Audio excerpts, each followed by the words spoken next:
आदरणीय अध्यक्ष महोदय, मैं इस सम्मानित सदन में पश्चिम एशिया में चल रहे संघर्ष और इसकी वजह से भारत के सामने आई चुनौतियों पर बात रखने के लिए उपस्थित हुआ हूं। इस समय पश्चिमी एशिया की हालत चिंताजनक है।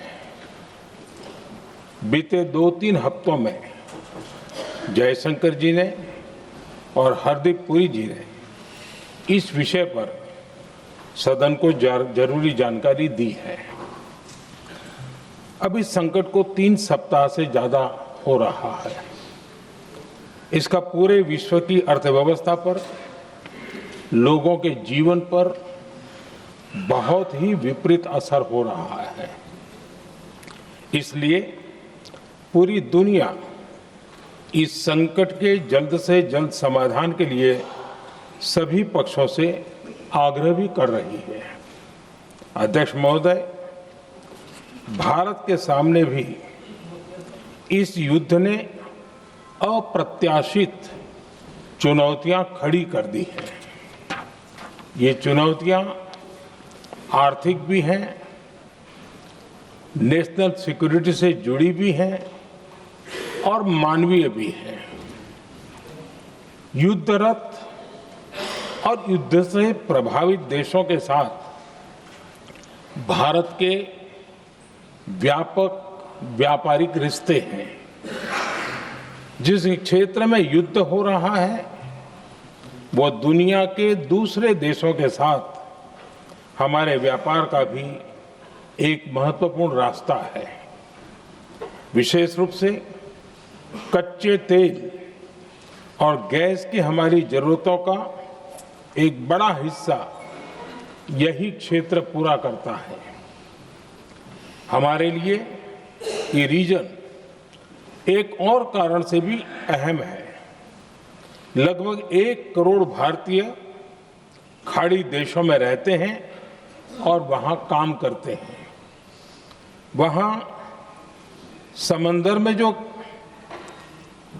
कमर्शियल शिप चलते हैं उनमें भारतीय क्रू मेंबर्स की संख्या भी बहुत अधिक है।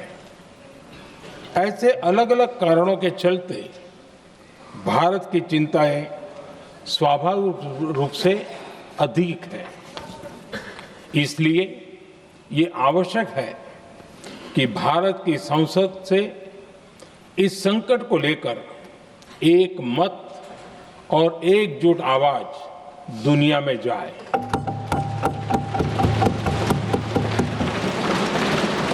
अध्यक्ष जी, जब से ये युद्ध शुरू हुआ है तब से ही प्रभावित देशों में हर भारतीय को जरूरी मदद दी जा रही है। मैंने खुद पश्चिम एशिया के ज्यादातर देशों के राष्ट्राध्यक्षों के साथ 2 राउंड फोन पर बात की है। सभी ने भारतीयों की सुरक्षा का पूरा आश्वासन दिया है। दुर्भाग्य से इस दौरान कुछ लोगों की दुखद मृत्यु हुई है और कुछ घायल हुए हैं। ऐसे मुश्किल हालात में परिवारजनों को आवश्यक मदद दी जा रही है। जो घायल है उनका बेहतर इलाज सुनिश्चित कराया जा रहा है। अध्यक्ष जी, प्रभावित देशों में हमारे जितने भी मिशन हैं वो निरंतर भारतीयों की मदद करने में जुटे हैं। वहां काम करने वाले भारतीय हो या फिर जो टूरिस्ट वहां गए हैं, सभी को हर संभव मदद दी जा रही है। हमारे मिशन नियमित रूप से एडवाइजरी जारी कर रहे हैं। यहां भारत में और अन्य प्रभावित देशों में 24/7 कंट्रोल रूम और आपातकालीन हेल्पलाइन स्थापित की गई है। इनके माध्यम से सभी प्रभावितों को त्वरित जानकारी दी जा रही है। अध्यक्ष जी, संकट की स्थिति में देश विदेश में भारतीयों की सुरक्षा हमारी बहुत बड़ी प्राथमिकता रही है।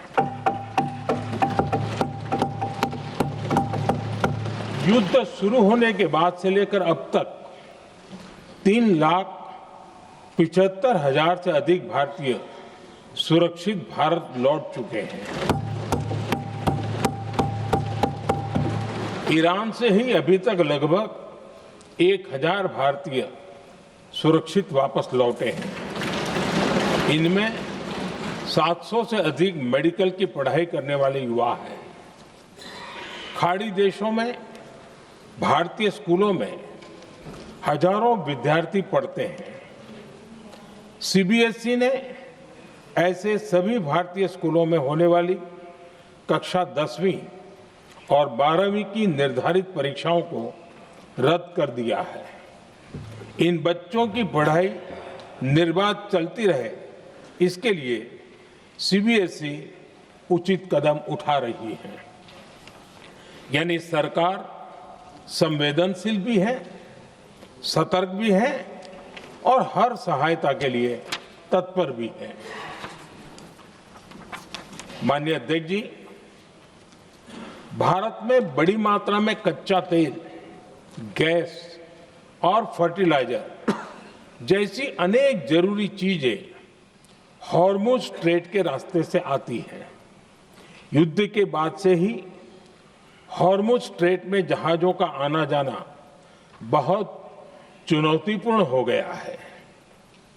बावजूद इसके हमारी सरकार का ये प्रयास रहा है कि पेट्रोल, डीजल और गैस की सप्लाई बहुत ज्यादा प्रभावित न हो, देश के सामान्य परिवारों को परेशानी भी कम से कम हो, इस पर हमारा फोकस रहा है। हम सभी जानते हैं, देश अपनी जरूरत की 60% एलपीजी आयात करता है। इसकी सप्लाई में अनिश्चितता के कारण सरकार ने एलपीजी के डोमेस्टिक उपयोग को प्राथमिकता दी है। साथ ही एलपीजी के देश में ही उत्पादन को भी बढ़ाया जा रहा है। पेट्रोल, डीजल की सप्लाई पूरे देश में सुचारू रूप से होती रहे, इस पर भी लगातार काम किया गया है। अध्यक्ष जी, आज की इन परिस्थितियों में एनर्जी सिक्योरिटी को लेकर बीते एक दशक में उठाए गए कदम और भी प्रासंगिक हो गए हैं। भारत ने बीते 11 वर्षों में अपनी एनर्जी इंपोर्ट का डाइवर्सिफिकेशन किया है। पहले क्रूड ऑयल, एलएनजी, एलपीजी ऐसी एनर्जी जरूरतों के लिए 27 देशों से इंपोर्ट किया जाता था। वहीं आज भारत 41 देशों से एनर्जी इंपोर्ट करता है। अध्यक्ष जी, बीते दशक में भारत ने संकट के ऐसे ही समय के लिए कच्चे तेल के भंडारण को भी प्राथमिकता दी है। आज भारत के पास 53 लाख मीट्रिक टन से अधिक का स्ट्रेटेजिक पेट्रोलियम रिजर्व है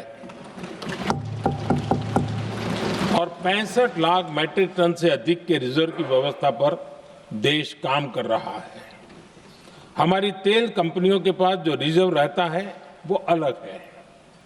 बीते 11 वर्षों में हमारी रिफाइनिंग कैपेसिटी में भी उल्लेखनीय वृद्धि हुई है।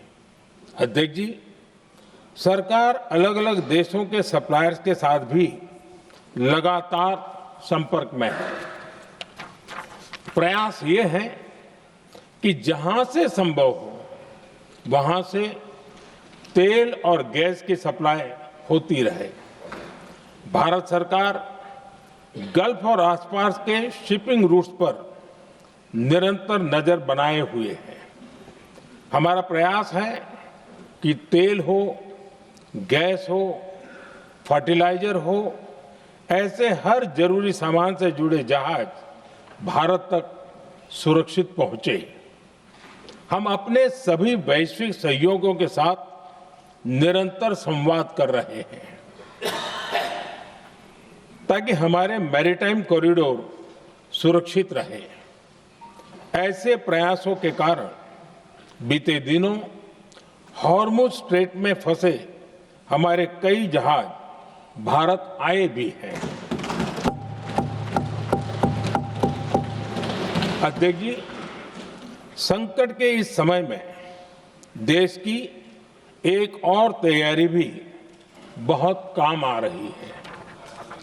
पिछले 10-11 साल में इथेनॉल के उत्पादन और उसकी ब्लेंडिंग पर अभूतपूर्व काम हुआ है। एक दशक पहले तक देश में सिर्फ 1-1.5% इथेनॉल ब्लेंडिंग कैपेसिटी थी। आज हम पेट्रोल में 20% इथेनॉल ब्लेंडिंग के करीब पहुंच रहे हैं। इसके कारण प्रति वर्ष करीब 4.5 करोड़ बैरल कम ऑयल इंपोर्ट करना पड़ रहा है। ऐसे ही रेलवे के बिजलीकरण से भी बहुत बड़ा फायदा हो रहा है। अगर रेलवे का इतना बिजलीकरण न होता तो हर साल करीब 180 करोड़ लीटर डीजल अतिरिक्त लगता। ऐसे ही हमने मेट्रो का नेटवर्क बढ़ाया है। 2014 में जहां देश में मेट्रो नेटवर्क 250 किलोमीटर से भी कम था, आज ये बढ़कर करीब 1100 किलोमीटर हो गया है। हमने इलेक्ट्रिक मोबिलिटी पर बहुत अधिक बल दिया। केंद्र सरकार ने राज्यों को 15,000 इलेक्ट्रिक बसें चलाने के लिए दी हैं। आज जिस स्केल पर वैकल्पिक ईंधन पर काम हो रहा है, उससे भारत का भविष्य और सुरक्षित होगा।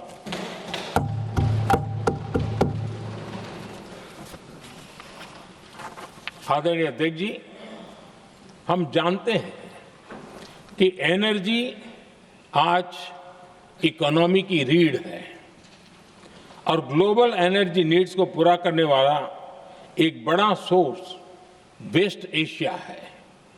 स्वाभाविक है कि दुनिया भर की अर्थव्यवस्था वर्तमान संकट से प्रभावित हो रही है और भारत पर इसका कम से कम दुष्प्रभाव हो, इसके लिए निरंतर प्रयास किए जा रहे हैं। सरकार इसके शॉर्ट टर्म, मीडियम टर्म और लॉन्ग टर्म ऐसे हर असर के लिए एक रणनीति के साथ काम कर रही है। आज भारत की इकोनॉमी के फंडामेंटल्स मजबूत है। इससे भी देश को बहुत मदद मिली है। हम हर सेक्टर के स्टेक होल्डर्स के साथ चर्चा कर रहे हैं। जहां भी जरूरत है उस सेक्टर को आवश्यक सपोर्ट दिया जा रहा है। भारत सरकार ने एक इंटर मिनिस्ट्रियल ग्रुप भी बनाया है। ये ग्रुप हर रोज मिलता है और हमारे इंपोर्ट एक्सपोर्ट में आने वाली हर दिक्कत का आकलन करता है और ये ग्रुप आवश्यक समाधान पर भी निरंतर काम करता है। मुझे पूरा भरोसा है कि सरकार और इंडस्ट्री के साझा प्रयासों से हम परिस्थितियों का बेहतर सामना कर पाएंगे। माननीय अध्यक्ष जी, एक बड़ा सवाल ये है कि युद्ध का खेती पर क्या प्रभाव होगा। देश के किसानों ने हमारे अन्न के भंडार भर रखे हैं, इसलिए भारत के पास पर्याप्त खाद्यान्न है। हमारा ये भी प्रयास है कि खरीफ सीजन की ठीक से बुआई हो सके। सरकार ने बीते सालों में आपात स्थिति से निपटने के लिए खाद की पर्याप्त व्यवस्था भी की है। अतीत में भी हमारी सरकार ने दुनिया के संकटों का बोझ किसानों पर नहीं पड़ने दिया था।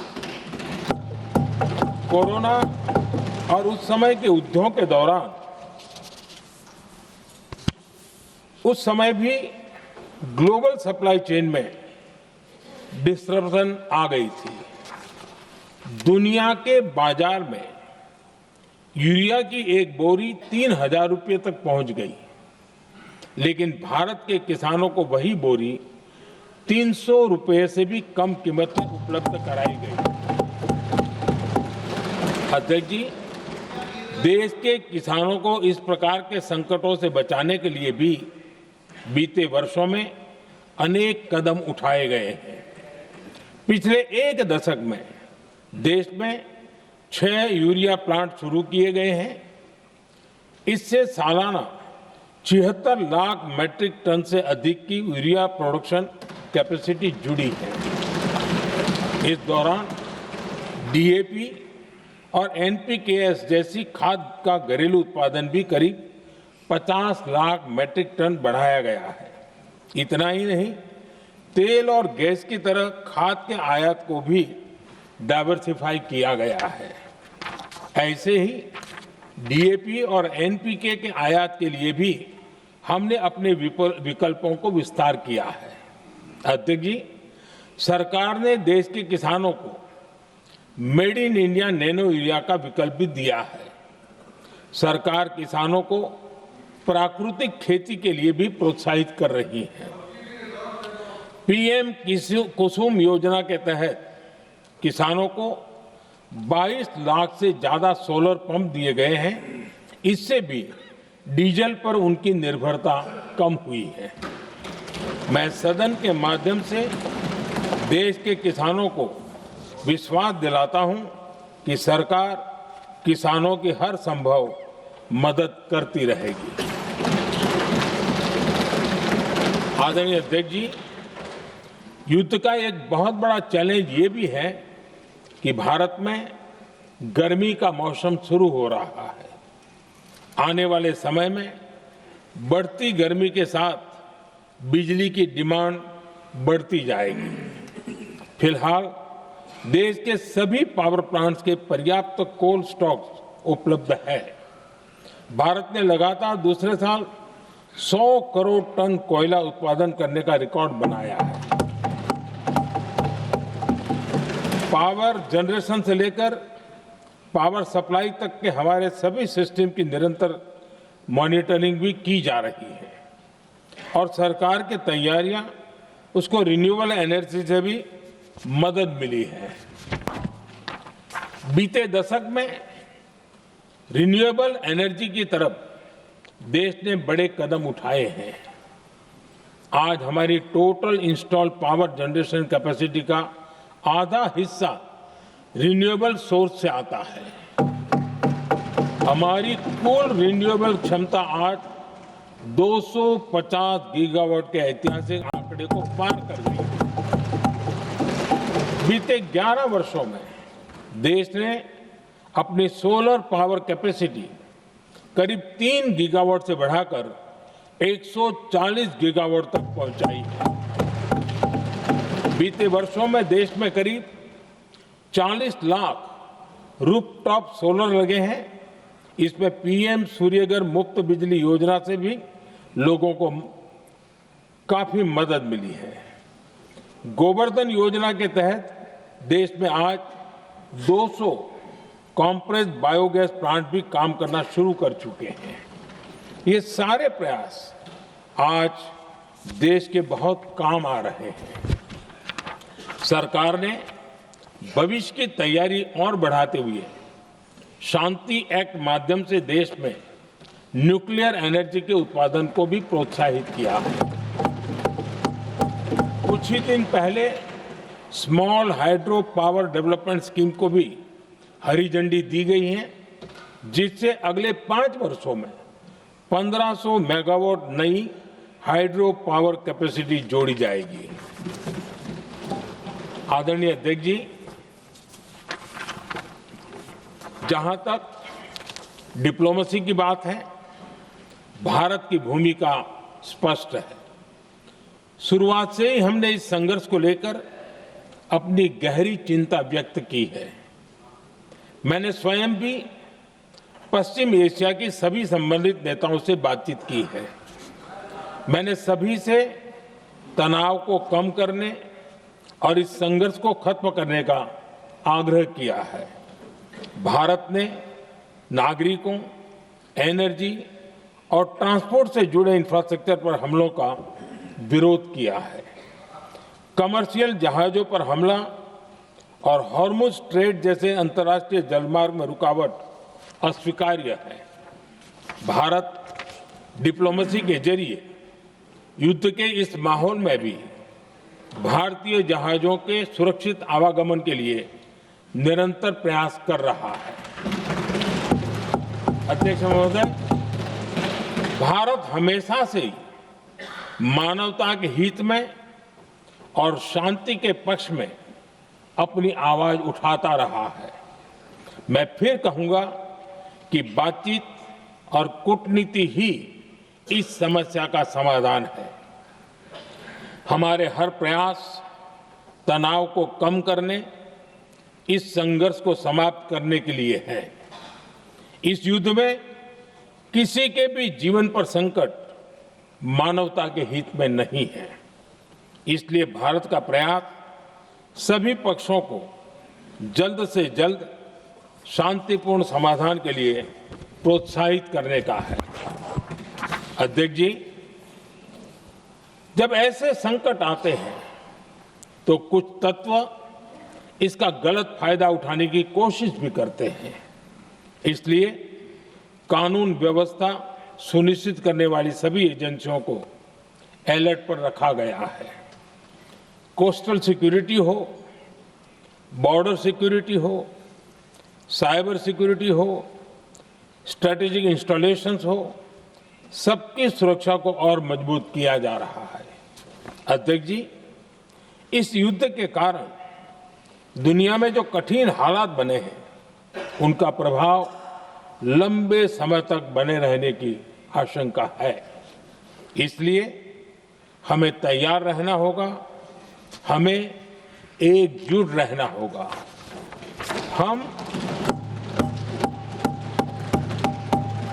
हम कोरोना के समय भी एकजुटता से ऐसी चुनौतियों का सामना कर चुके हैं। अब हमें फिर से उसी तरह तैयार रहने की आवश्यकता है।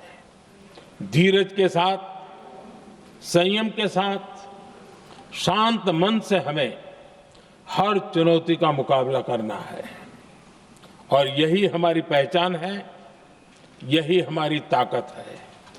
और हां, हमें बहुत सावधान और सतर्क भी रहना है। हालात का फायदा उठाने वाले झूठ फैलाने का प्रयास करेंगे, ऐसे लोगों की कोशिशों को सफल नहीं होने देना है।